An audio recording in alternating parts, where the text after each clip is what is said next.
Please welcome your 2024 Texas Democratic Convention co-chair, Congresswoman Veronica Escobar.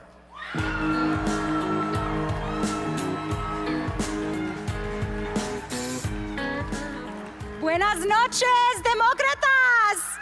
Hey, Democrats! It is so fantastic to be in a room full of Democrats. Welcome to El Paso.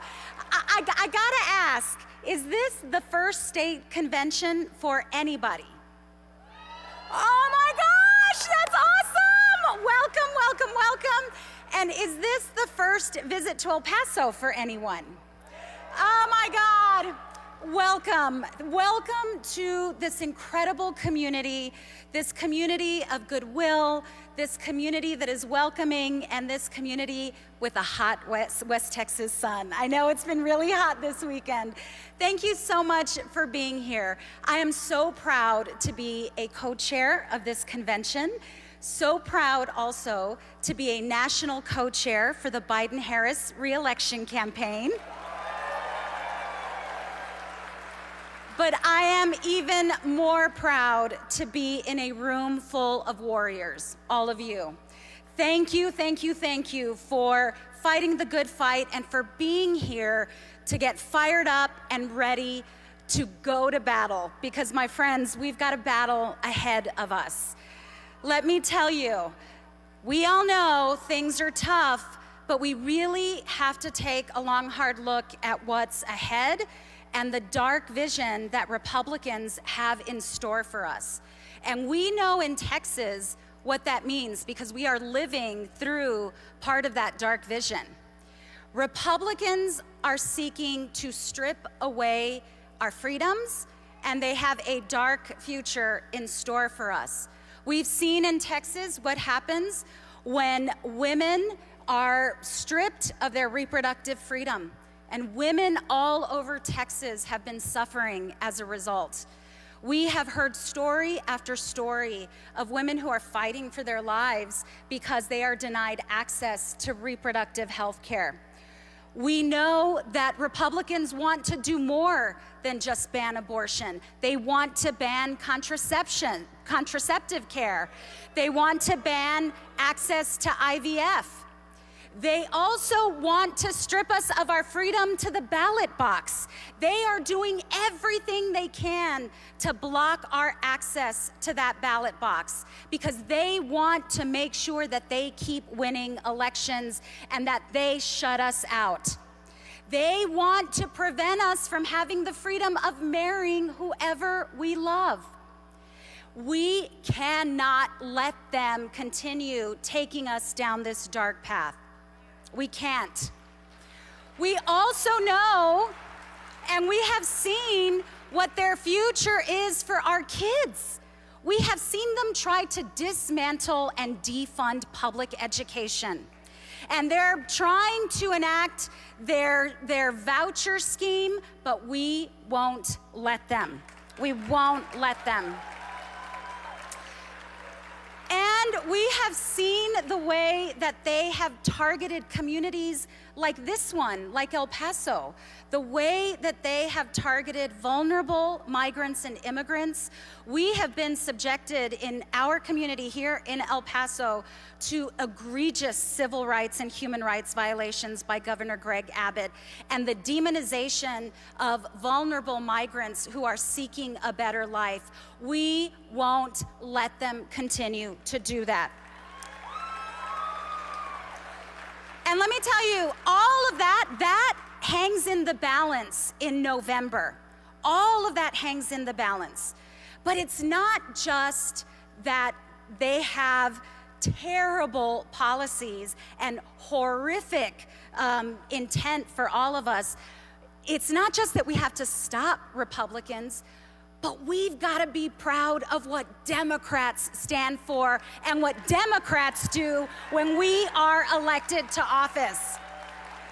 I am so proud of the investments that the Biden-Harris administration have made all over Texas in infrastructure, innovation, fighting the climate crisis.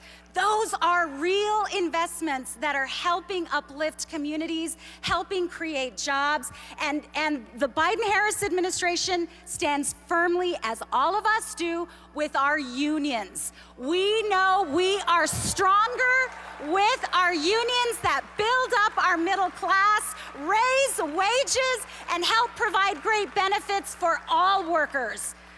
So all of that is in the balance in November. And I'll tell you what else we're working on in Congress.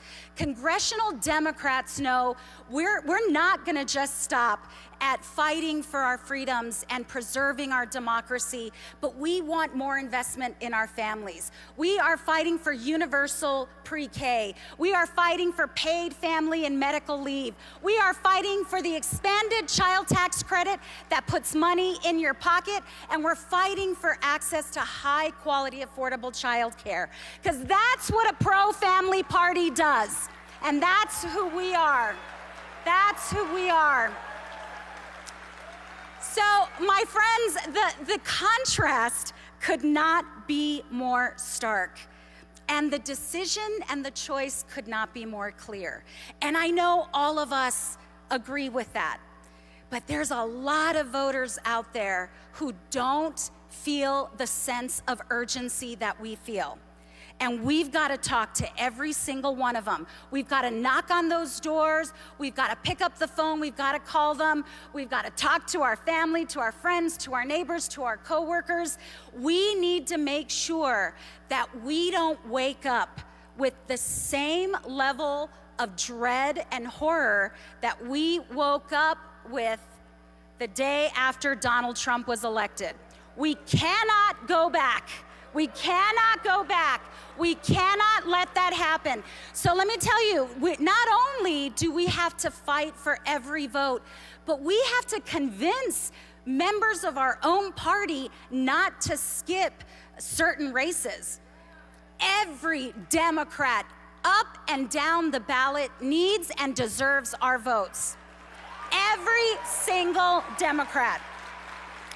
We gotta keep Joe Biden and Kamala Harris in the White House. We've gotta flip the House of Representatives. We've gotta keep the Senate. We've gotta flip Texas.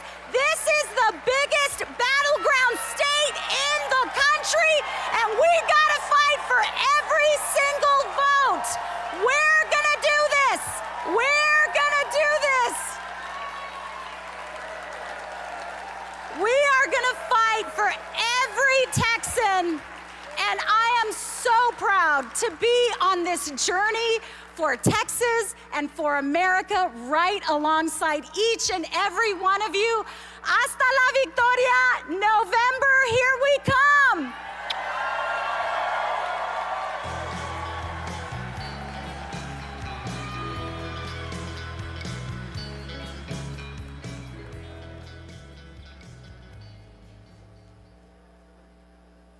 Laws banning abortion are taking effect in several states, just hours after the court overturned the landmark Roe v. Wade decision. Governor Abbott signed into law this morning Senate Bill 8. But Texas federal judges ruled to suspend FDA approval of an abortion pill that's been used for more than 2 decades. State Supreme Court last night ruled against the pregnant woman who had sought an emergency medical exception to the state's abortion ban.